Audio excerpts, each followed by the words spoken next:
और बिहार में 12 जुलाई के बाद से हर दिन 1000 से ज्यादा कोरोना के नए मरीज पाए जा रहे हैं। और सरकार के कोरोना से निपटने के लिए क्या है तैयारी, आपको हर जिले की रिपोर्ट बताएं उससे पहले आपको बताते हैं बिहार में इस वक्त मेडिकल सुविधा क्या है। क्या इतनी सुविधा है जिससे कोरोना को हराया जा सके, ये बड़ा सवाल है। सबसे पहले आपको पटना का हाल बताते हैं। अस्पताल, आईसीयू, वेंटिलेटर बेड, पीएमसीएच 60-60-100, ये आंकड़ा आपके सामने है। अब वहीं पर अब अगर बात करें एनएमसीएच की, एनएमसीएच में 20-18-200, 20-18-200 आईसीयू, वेंटिलेटर और बेड की ये संख्या है। अब हम बात करते हैं कि एम्स की क्या तैयारी। और एम्स अस्पताल में आईसीयू 75, वेंटिलेटर 75 और बेड सिर्फ 400 हैं। अब देखिए जिला के हिसाब से बताते हैं आपको कि कहां कितनी सुविधा इस वक्त है। आपको ये सारे आंकड़े जानने बेहद जरूरी हैं और उसी के बाद आप सतर्कता जो है बरतेंगे। आईसीयू वेंटिलेटर बेड की क्या है, देखियो गया में 60, 45, 544 है। इसके अलावा शेखुपुरा की अगर हम बात करें तो शेखुपुरा में 0 आईसीयू, 0 वेंटिलेटर और सिर्फ 60 बेड है। इसके बाद अररिया की भी बात कर लेते हैं, यहां भी यही है, आईसीयू और वेंटिलेटर का तो खाता ही नहीं खुला है और बेड सिर्फ 60 है। इसके बाद जरा हाजीपुर भी आ जाइए, इसकी तो और ज्यादा बुरी हालत है। यहां पर आईसीयू 0, वेंटिलेटर 0 और बेड यहां पर सिर्फ और सिर्फ 10 हैं। सुपौल की बात कर लीजिए, 0 आईसीयू, 0 वेंटिलेटर और 70 बेड।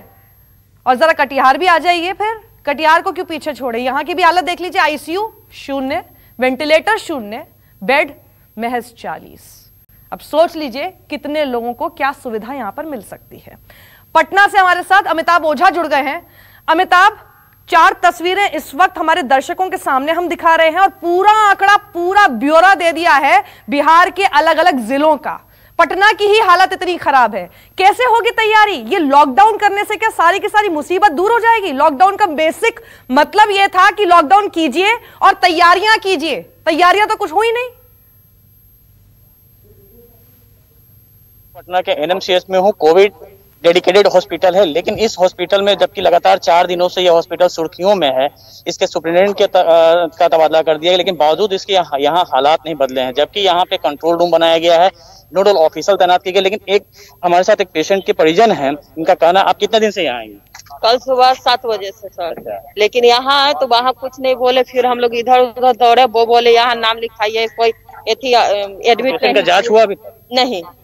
कल से बोल रहे जांच के लिए, कल बोले होगा, नहीं हुआ। आज अभी तक तो बोलते 11-12 बजे होगा, लेकिन अंदर में 104 बुखार में पड़े हुए हैं, कोई वो ना नर्स है ना डॉक्टर है, कोई देखने के लिए तैयार नहीं। बोलने जाइए भगा देता है सीधे, कोई रिस्पॉन्स नहीं है यहाँ। देखिए यहाँ पे ये पेशेंट का अटेंडेंट है, कल ये इनके पेशेंट आए हुए थे, 104 फीवर है, इमरजेंसी में है, लेकिन अभी तक इन्हें देखा नहीं गया है। अभी कोविड के टेस्ट नहीं हुई, जबकि यहाँ पे कोविड के टेस्ट की व्यवस्था है यहाँ पे, और लगातार यहाँ पर जो है आईएएस और आईपीएस अधिकारी की तैनाती की गई है। कंट्रोल रूम बनाया गया इस बात की मॉनिटरिंग करने के लिए कि यहाँ पर जो भी अगर बाहर के पेशेंट आते हैं उन्हें किसी प्रकार की परेशानी नहीं हो। कुछ और भी यहाँ पे पेशेंट के अटेंडेंट हैं, उनसे भी हम बात करते हैं। आपके साथ क्या परेशानी है? मेरे साथ परेशानी सर है कि कल हम मम्मी को एडमिट कराए यहाँ नालंदा मेडिकल कॉलेज में, श्री साय से रेफर किया था कि बोला कि आपका पेशेंट पॉजिटिव है। उसके बाद हमने वहाँ से आए और वहाँ से आने के बाद फिर हम उनको बोले, डॉक्टर साहब को वहाँ कि हमको एम्बुलेंस कर दिए, बोले कहीं कोई एम्बुलेंस नहीं है। फिर हम ऑनन प्राइवेट एम्बुलेंस के 9000 रुपया बोल लिया। लेने के बाद जब हम यहाँ आए। आप कहाँ से आए हैं? हम खगड़िया जिला से।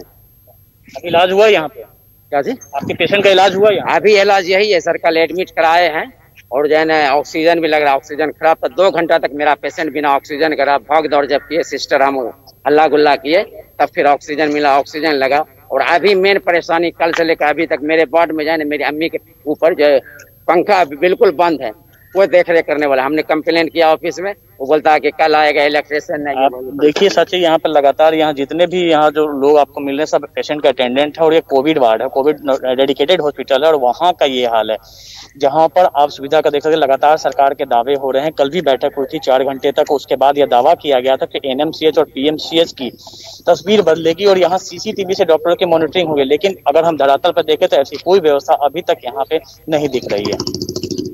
बिल्कुल अमिताभ, लेकिन आप तो फिर भी पटना में खड़े हैं जहां का हमने आंकड़ा बताया, कम से कम 400-500 बेड तो हैं, कुछ आईसीयू और वेंटिलेटर तो हैं। उन जिलों का कहां क्या जहां पर आईसीयू वेंटिलेटर तो है ही नहीं और बेड भी सिर्फ मुश्किल से 10 या 20 हैं।